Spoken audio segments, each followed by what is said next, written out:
I think, a really clever concept for a horror film, which I didn't expect it to really be mastered so well. Only an hour and a half long, but trust me, it's entertaining beyond belief. And the main character herself, played by Teresa Palmer, who you've probably seen in several other movies before and even after this one, I think she does a great job. Her character is probably the main reason to watch this movie, and her mother obviously is the one who's behind all this thing, with the mysterious character, which I wouldn't dare give away the twist of the plot, and that's where it gets really interesting.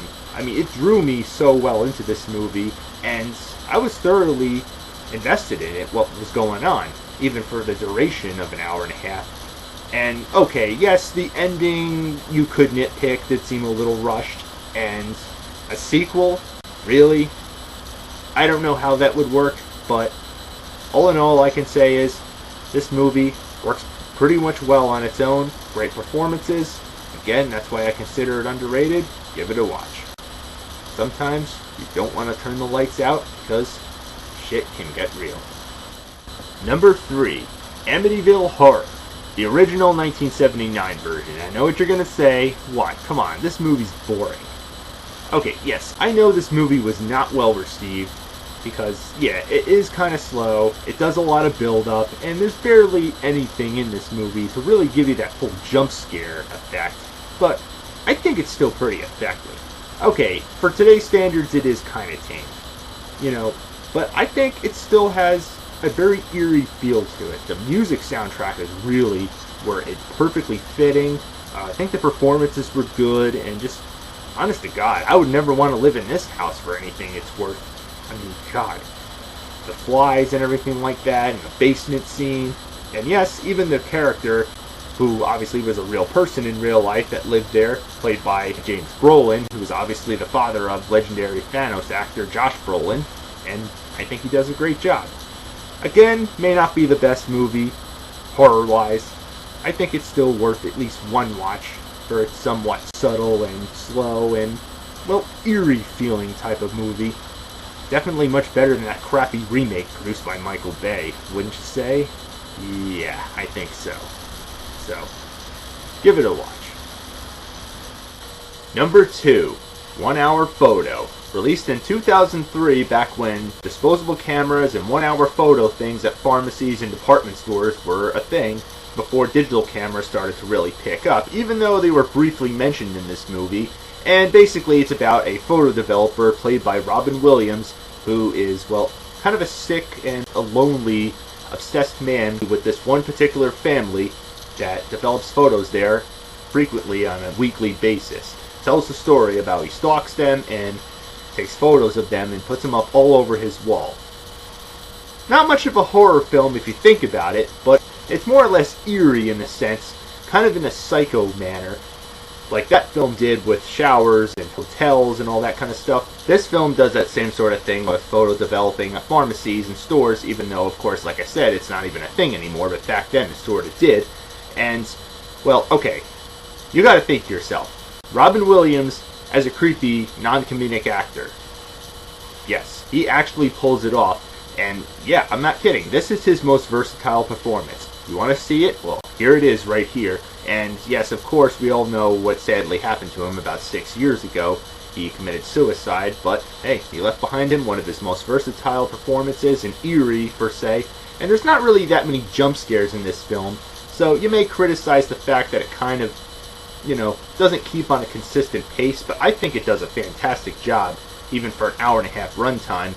And, well, there is one really gory jump scare scene that just came out of nowhere, you know, when he has the dream where his eyes start bleeding. But for the most part, it's eerie when you see the whole wall of photos in his apartment, and yeah, that just shows you right there. It's creepy, it's eerie, and it shows you that pictures can say a lot of words right there in a very eerie fashion. Alright, well, before I get to the number 1 pick, might as well do a few honorable mentions, because there's quite a few of them on this category of most underrated horror films, at least what I think are the most underrated. Don't Breathe.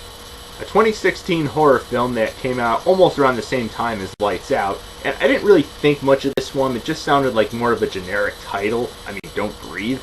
It's more or less about a group of teenagers that try to break into a blind man's house and rob him in a rather shitty section of Detroit. It sets up for a good premise, and it actually executes it pretty well. The guy's blind, but still, he can do a lot to a group like this.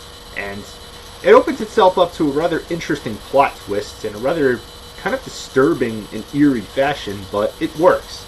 Yeah, it's the same guy who plays the villain from Avatar, and this is definitely one of his finest performances. Who would have thought, right?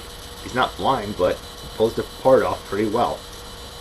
Signs. Yes, we know M. Night Shyamalan has pretty much become a punching bag with crap movies one after another, but this one is actually back when he's done pretty good films. We all know his best was The Sixth Sense, Unbreakable, and, well, he did make a comeback with Split, and, well, okay, The Visit was pretty decent, but this one actually, I think, is looked at pretty unfairly. It's not his best, but it's not his worst, but I think it was pretty effective. First time seeing it, I thought it was amazing.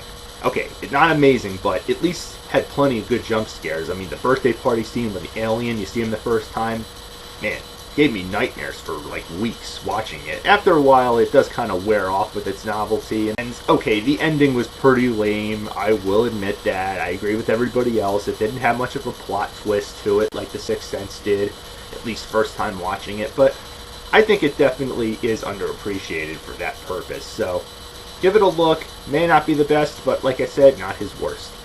Zombieland Double Tap. Another horror comedy. I said it before and I'll say it again. As long as it's horror, it could be a comedy too as well, and this I think is a very underrated sequel. I said so last year, for last year's list to be exact, and I even reviewed it, so I don't think I have to say much more. If you love the first one, it's got plenty of action, plenty of horror, more zombies, takes the necessary step into making a necessary sequel.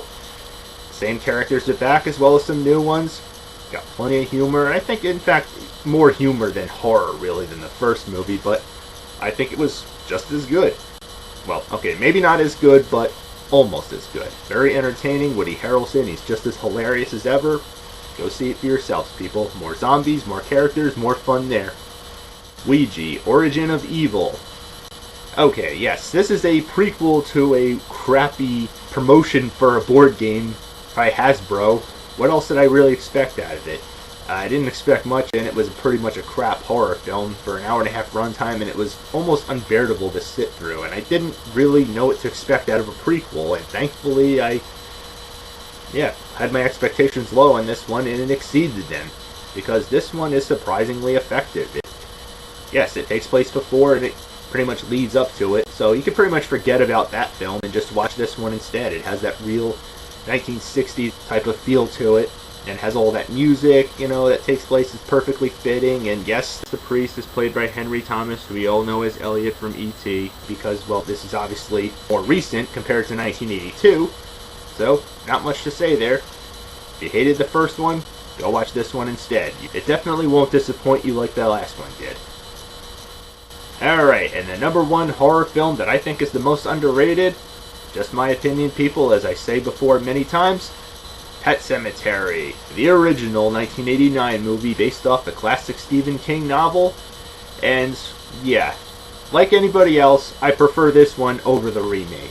I have watched the remake, it was okay, but it still doesn't compare to this one. And okay, it wasn't as well received as you'd expect it to be by critics. I mean, they're just so unpredictable nowadays, and with Stephen King's movie adaptations, they're hit or miss over the years, especially with the miniseries films, but I think this one in particular is looked at very unfairly. Yes, that's the same guy that lives across the street that plays the judge in My Cousin Vinny, and yes, there are a lot of slow build-up scenes, a lot of walking that he does, you know, in storytelling, and a lot of mumbo-jumbo that you just really have to sit through to get to the good parts, and yeah, that's to be expected at any of these Stephen King movies. But this movie, it has payoff.